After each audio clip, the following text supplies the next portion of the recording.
Assalamualaikum warahmatullahi wabarakatuh, dan salam sejahtera untuk kita semua.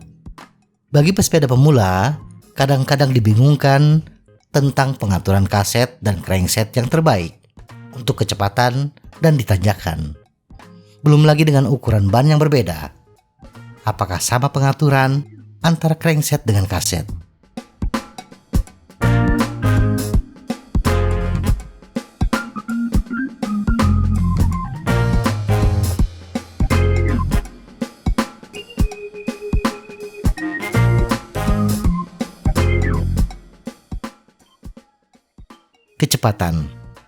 Kecepatan pada gradien yang sama ditentukan oleh seberapa besar power yang bisa dihasilkan oleh pesepeda melalui tekanan kakinya ke pedal.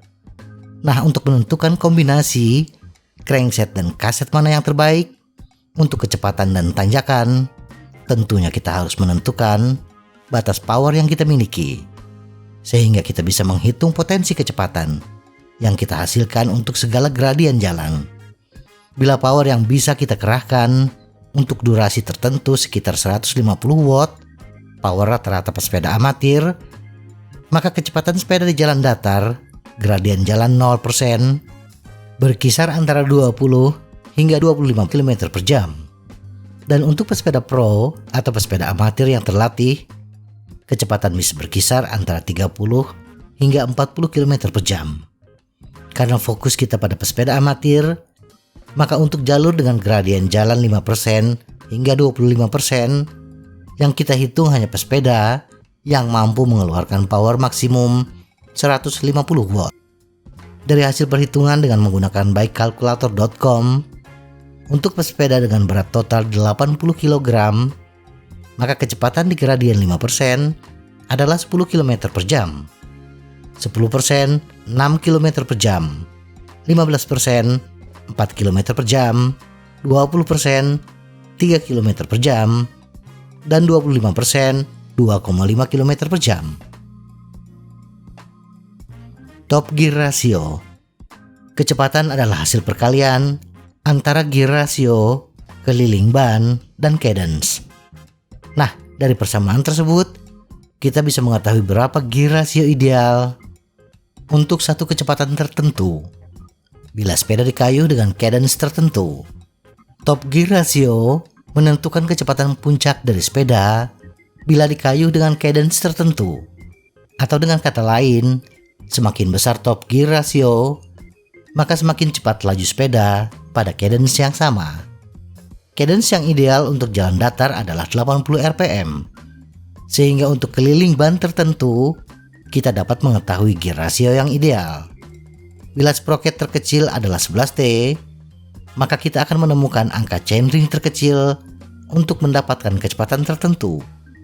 Dari perhitungan tadi, untuk mendapatkan kecepatan antara 20 hingga 40 km per jam, kita membutuhkan chainring antara 22 hingga 46T.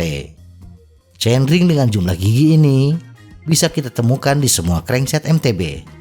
Jadi, untuk kecepatan antara 20 hingga 40 km per jam, kita tidak terlalu memikirkannya. Kombinasi yang bagaimanapun akan bisa mencapai kecepatan tersebut. Low gear ratio. Untuk menghadapi tanjakan dengan gradien tertentu, sementara power kita terbatas, maka mau tidak mau kita harus memperkecil gear ratio untuk mempertahankan cadence tertentu. Tetapi bila gear ratio sudah paling bawah, maka langkah selanjutnya adalah mengurangi cadence kita. Cadence ideal ditanjakan sebaiknya 60 rpm. Cadence ini hampir sama dengan putaran langkah kaki kita ketika berjalan. Tetapi bila gear ratio yang dibutuhkan untuk cadence 60 rpm terlalu kecil, maka mau tidak mau kita akan mengurangi cadence. Pengurangan cadence ini untuk power yang sama berarti meningkatkan torsi. Pedal akan terasa lebih berat di kayuhnya. Dengan perhitungan yang sama, ketika kita mencari top gear ratio, maka kita mendapati bahwa gear ratio untuk gradien 5% masih bisa kita penuhi apapun kombinasi yang kita pakai. Tetapi untuk gradien 10%, untuk tetap mempertahankan cadence 60 rpm, low sprocket yang digunakan setidaknya 34 T. Sedangkan untuk gradien 20%, tidak ada gear ratio yang ideal untuk cadence 60 rpm. Maka mau tidak mau, kita menurunkan cadence menjadi 40 rpm. Ini sama dengan menaikkan torsi menjadi 150% dari semula.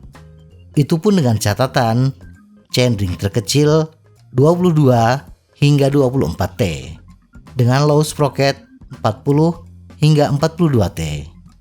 Di luar kombinasi itu, kita harus menurunkan cadence menjadi 30 rpm atau torsi yang harus dikerahkan 2 kali lipat dari semula. Sedangkan untuk gradien 25%, cadence hanya mungkin sebesar 30 rpm dan low sprocket yang terpasang minimal 40 T. Semoga informasi ini bermanfaat. Tetap sehat. Salam goes.